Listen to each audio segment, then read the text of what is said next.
Hare Krishna. Welcome you all for our Gurukul session. And today is a Tuesday. There is a story sessions. So yesterday we discussed about the verses. Like that, there are many amazing stories and episodes also in the scriptures. And Ramayana and Mahabharata are very, very well known.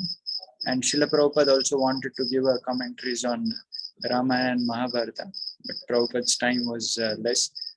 So later Prabhupada's disciples have given.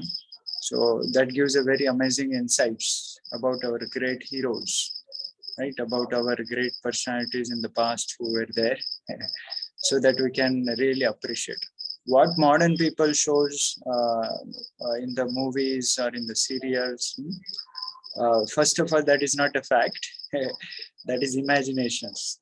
Yesterday while traveling, day before yesterday while traveling at the bus station, there was a big TV screen, and there the movie advertisement was going on. And you know what they were showing? The two people were fighting, and then the opposite man opened up the gun and he's shooting the bullet. Okay, and he with his gun he's moving the bullets, and the man who is on opposite side, he's moving his body like this, and then the bullets are passing from here there. So if you study a little bit physics, can someone tell, is it possible to have like that or no? Yeah, bro, it's actually impossible, bro, because if you compare the speed of bullet and if you compare the time taken by a person to means like move aside, then means surely that it will means hit that person.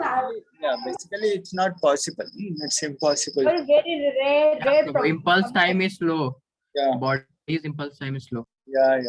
So the point is, they show at such a extreme heights that people think, oh yes, I'll also try to do. But when it comes to the episodes of Ramayana, Mahabharata, where stones are floating on a water, Hanuman is crossing over Lanka, Bhima is showing his might. For that, they question, how is it possible? And for these modern things that people are spending so much money, so much dollars, right, and so much energy without getting any ultimate goal of life. Happiness is far off, right? There is no peace in the life at all. The main reason is what? These episodes, first of all, not at all connected with Krishna. So any topics, if there is no connection with Krishna, minus Krishna, everything is zero only. There is no good. No matter how much ever glamours and how much ever things you show, that's only for a temporary entertainment. But later again, it becomes bored. It becomes outdated. There's no much transformation, not much change of heart. But if the topics are related to Krishna and the devotees of the Lord, right, then they're absolute. They're always a great change they bring out in our lives. And they're the fact, of course. So one should be very, very firmly convinced that not to get carried away by and especially nowadays modern, we're visiting the schools around the city, we see so many billboards of the hoardings about the movies and the hero and the heroines and the villains. So much bombardment is going on constantly. So we have to be very, very careful, especially when we travel outside and all, not to put our head and eyes onto those things, but rather think about, okay, what I studied in Mahabharata now, what I studied in Krishna Lila, which verse we recited, what was the lesson. So better try to increase our absorption. And that's why we have this episode for the week, so that we learn about the great insights from this Mahabharata discussions and make our life something more meaningful. Okay. So let us begin our today's discussion. Om Adnyana Timirandhasya Gyananjana Shalakaya Chakshurunmilitam Yena Tasmai Shri Gurave Namaha Shri Chaitanya Manobhishtam Sthapitam Yena Bhutale Swayam Rupa Kadamaiham Dadati Swapadantikam Vandeham Shri Guru Shri Yuta Padakamalam Shri Gurun Vaishnavamsha Shri Rupam Sagrajata Sahagana Raghunathanvitam Tam Sajivam Sadvaitam Savadhutam Parijana Sahitam Krishna Chaitanya Devam Shri Radha Krishna Pada Sahagana Lalita Shri Vishakhanvitamscha. Nama Om Vishnupadaya Krishna Pristhaya Bhutale Srimate Bhakti Vedanta Swami Niti Namine. Namaste Saraswate Deve Gauravani Pracharine Nirvishesha Shunyavadi Paschatya Deshatarine. Namo Mahavadanyaya Krishna Prema Pradayate Krishnaya Krishna Chaitanya Namne Gauratvishe Namaha. He Krishna Karuna Sindho Dinabandho Jagatpate Gopesha Gopika Kanta Radha Kanta Namostute Tapta Kanchana Gaurangi Radhe Vrindavaneshwari Vrishabhanu Sute Devi Pranamami Haripriye Vancha kalpatarubhyascha kripa sindhubhya eva cha patitanam pavanebhyo vaishnavebhyo namo namaha. Shri Krishna Chaitanya Prabhu Nityananda Shri Advaita Gadadhar Srivasadi Gaura Bhaktavrinda. Hare Krishna Krishna Krishna Hare Hare Hare Rama Rama Rama Hare Hare. Hare Krishna. So last week we studied about the birth of great heroes. You all are able to see the screen? Veda-based screen is, yeah, okay. So Yudhishthir Maharaj was born from whom? Yes, Kunti, whom she called for birth of Yudhishthir Maharaj? Quickly. Dharma. Yeah. Dharmaraj. Dharma, yes. Then for Bhima, who was being called for the birth of Bhima? Yes, quickly. Vayu. Vayu, the most powerful god. That's why the Bhima was born in a most powerful way. And for Arjun, because the Pandu Maharaj wanted somebody very close to the Lord, very, very greatly devoted. Yeah, correct. The Indra was called Devraj Indra. So that and then we studied especially how they perform the penance, the tapasya, to get something great in the life. Now the birth of the three great sons is over. Now let's see what further goes. Now here the Pandu wanted some more sons, but Kunti said it's not a good, more than the three people I have been called for my having a birth through me. So it's not right. So here it is written, the king fell silent. Kunti was right. He decided not to ask for any more sons and continued to live peaceful in the forest with his two wives. Their three sons grew luxuriantly in their care. Now let's read what further goes. Then one day, Madri approached Pandu privately. Madri is the second wife of Pandu. My lord, I do not complain that you treat me less favorably than Kunti. Even though I am of a higher birth, I still have no complaint. My one grief is that you have no sons by me. So as a woman, basically they want to be called as a mothers. They want to have a sons. So the Kunti got the sons, and Madri was not worried about herself much. But Madri was thinking, oh, my dear king, oh, my master, I did not able to offer any service for you by having a sons through me. So she was expressing her sorrowness. So Madri found her position unbearable. No princess in her line had ever gone without issue. Again, the issue word is used means for the sons, without any sons, without any children. Kunti had 3 sons. Madri had heard that Dhritarashtra's wife Gandhari had given birth to 100 sons in Hastinapur. So means everything in a one family only. Can you imagine? It's like what like your brother got something, then I got, then another friend got something, but I am also the same family member, but I not got anything. So it's a natural emotions. It's nothing to say bad or something like that. Okay. So let's see. Yet she, the lawful wife, of a great hero was childless. She asked Pandu to request Kunti to teach her the mantra. Madri explained that she was too shy to ask her directly, since Kunti was her rival. So, right, so being the co-wives, naturally, who will be the dear to the king and all, that kind of feelings were there. So Madri was feeling a little bit awkward to ask directly for a Kunti, right? So then Pandu was being put forward for the request. Now let's see. Pandu smiled. He felt compassion for his younger wife. Oh Madri, I had already been considering this myself. I was reluctant to ask you because I was not sure how you might feel.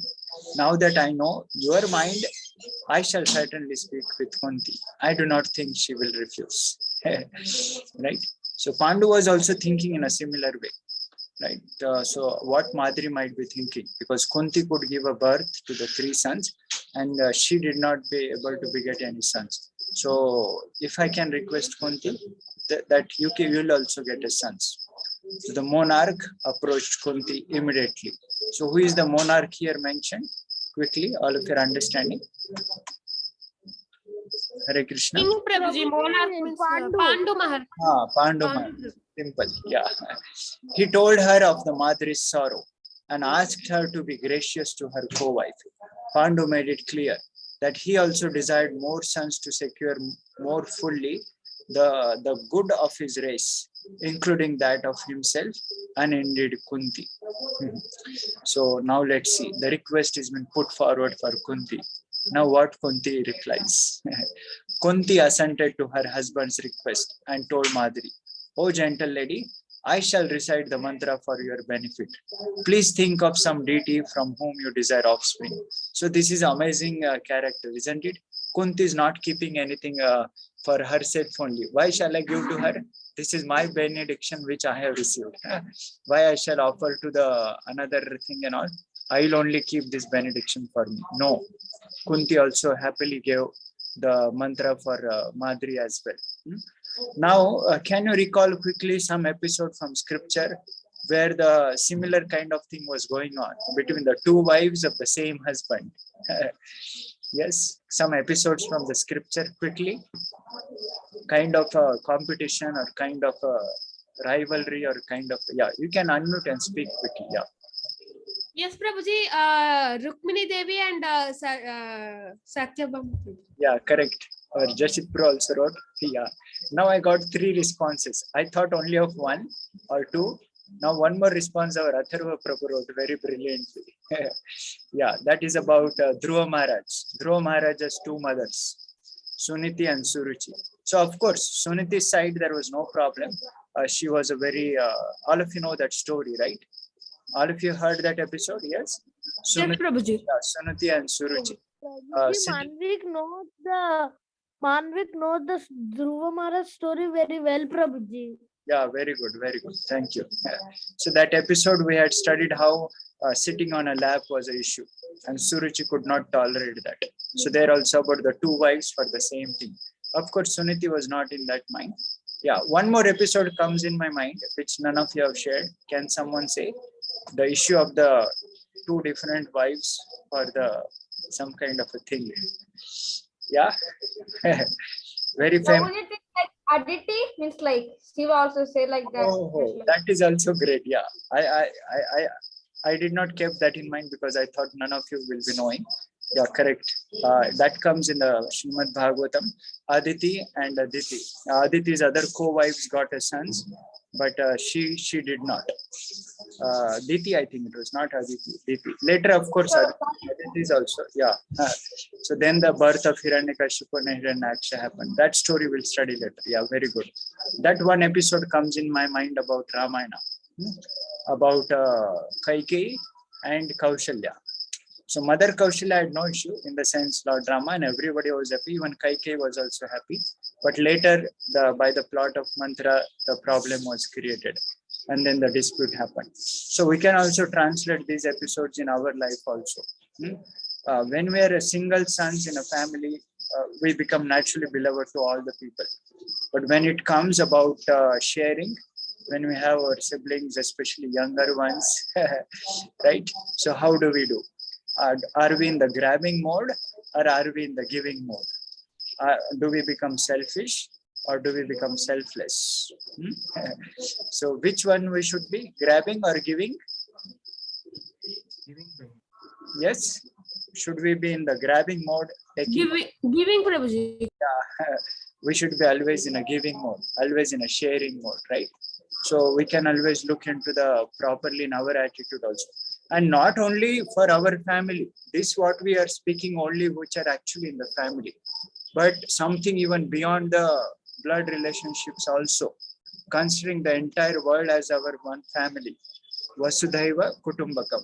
Now quickly can some of you recall one great episode from the scripture where it was not in a blood relationship also, but things were shared very, very benevolently, very, very graciously, without considering for oneself, it was being shared for others. Yes. What was the episode? Prabhu, actually, Sorry, which one? Which one? One by one. Yeah. Yeah, Divyesh Prabhu. Yes. Wisdom tales also, but I forgot the name actually. I'm not able to remember the name, Prabhu. That king. Acha, acha. Okay, yeah. Yeah. What you are saying, Jasit Prabhu? Which character? Ratindev means like Very good, very good. Rantidev. All of you know the story of King Rantidev. Okay. You wanted to say same thing, Divyesh Prabhu? Yeah. Yeah, Prabhu. Yeah, correct. So Rantidev was a great king. He did a fast not for himself, but for the citizens, sake of his citizens, so that they also become great devotees of the Lord. And later, how he was tasted. The Brahmana comes and the Chandala comes and the dogs he brings and whatnot. And practically 48 days fast he was about to break. But all the foods, including the water, everything was taken away. In the sense, people were asking and he gave also. So can you imagine what kind of things comes, the ideal behavior it is, okay? So we can analyze in this sense. Now, Prabhuji, the king was thinking all of them as his children, Prabhuji. yeah, yes, correct. The king should think all the citizens as his praja. Even the king Shibi, if you know, he practically was ready to lay down his life for the sake of pigeon and that eagle. That also another great story we studied, right? So I'm just putting some thoughts in here so that we understand how one should deal, especially in the sharing culture. Now, with one more example, I'll end this point here so that we go further reading. When Lord Rama completed his Vanavas, 14 years, he was coming back to Ayodhya. And at that point, just about to entering in Ayodhya, Lord Rama does something unique thing, does something very, very extraordinary, thoughtful. He behaves. What he does, he doesn't enter directly into Ayodhya. He sends Hanuman first.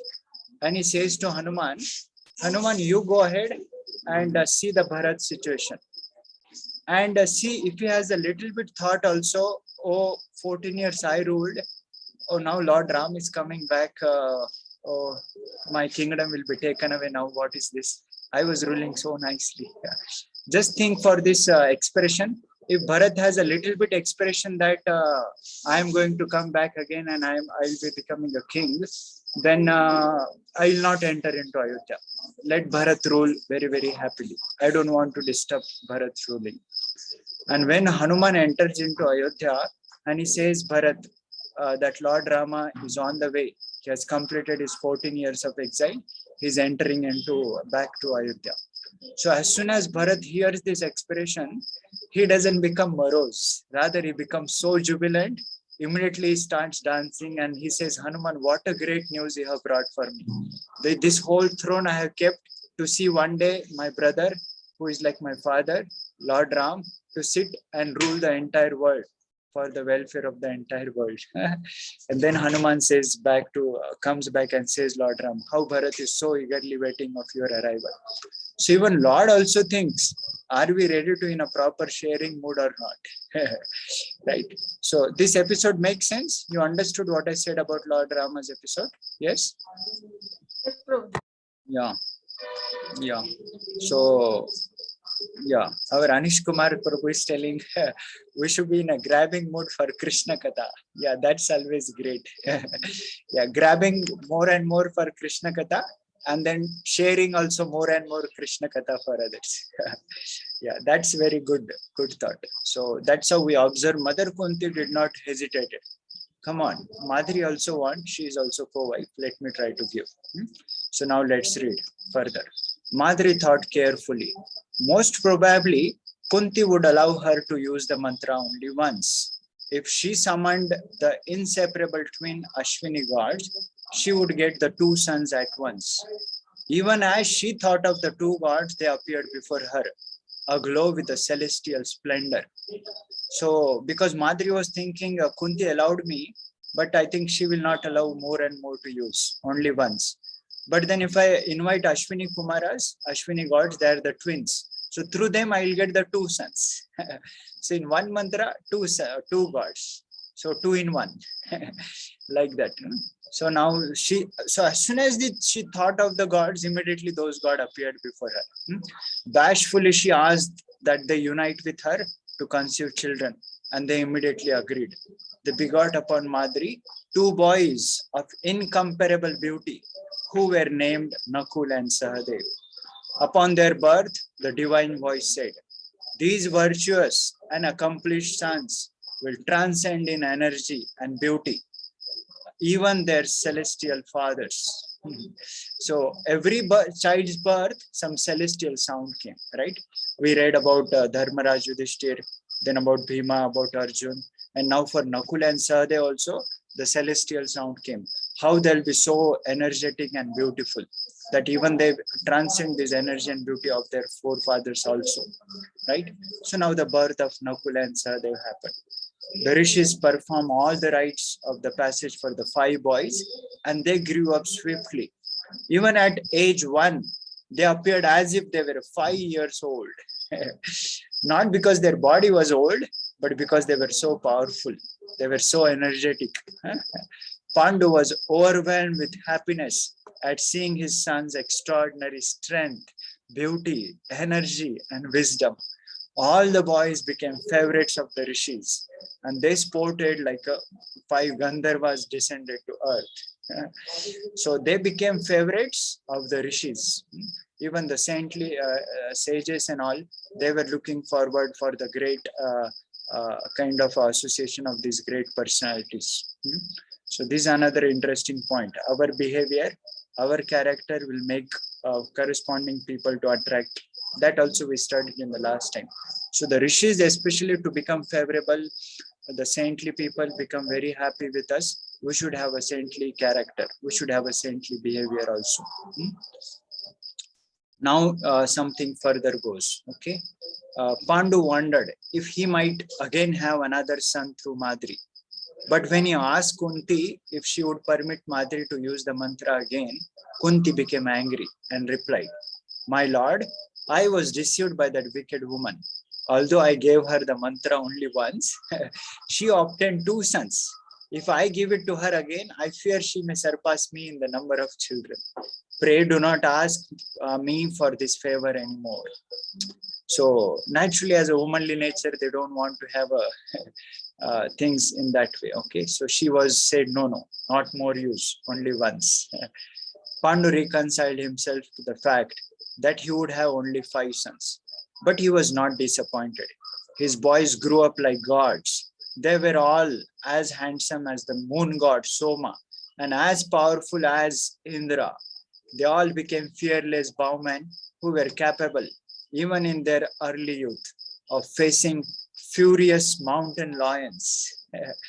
The rishis schooled them in a very facet of the Vedic, every facet of Vedic knowledge.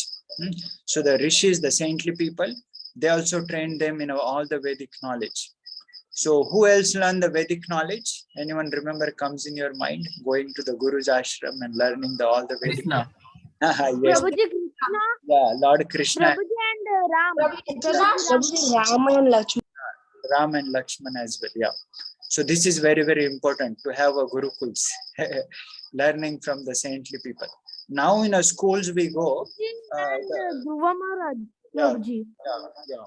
So now we have schools and colleges, but unfortunately the spirit of that thing is gone. It has become only a commercial way.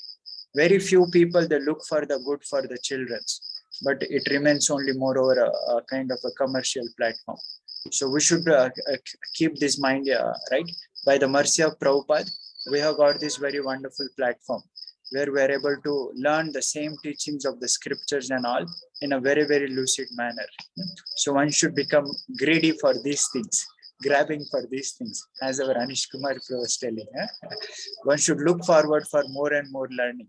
Okay, if I miss my session, can I get the recordings? Can I hear it? I'll make sure I don't miss any learnings. One should look forward more and more learnings. The ascetics were astonished to see the boys growing so rapidly, like lotuses blooming in a lake. Pandu and his wives offered prayers to thanks to Lord Vishnu for their great fortune, and they went on living in the Himalayan region, raising their children with affection. So this is how the birth of the great 5 sons, the great heroes happened. And then we especially we saw how the rishis and they were so nicely trained them. So here we'll stop for the day. Hare Krishna, Krishna Krishna, Hare Hare, Hare Rama. Hare Rama, Rama Rama, Hare Hare. Keep the lesson in mind. What lesson we discussed today? Quickly, can someone recall one very, very important lesson? That title we can give for today's session. Yes, we saw many examples for that purpose. What was that point? Dash versus Like about sharing. yeah. Dash versus dash. Grabbing versus giving. Selfless versus selfish. How would we want to have our life? So here we learn especially how Kunti was so kind. Of course, the another part what we came across about when it was asked once again, as a naturally womanly kind of things we observe. But especially from our side, we can try as much as best possible so that we can become ourselves better and at the same time help others also. Janma sarthak kari, kara paropakar. Thank you very much for joining. Now what happened further, how the 5 sons grow in the forest and how their life grows, it's very, very amazing and interesting. That we'll study in our next Tuesday session. Let us end with Vaishnav Pranam. Vancha kalpatarubhyasya kripa sindhubhya eva cha patitanam pavanebhyo vaishnavebhyo namo namaha. Ananta Koti Vaishnava Vrinda ki jai. Srila Prabhupada ki jai. Yeah. Thank you very much. Hare Krishna.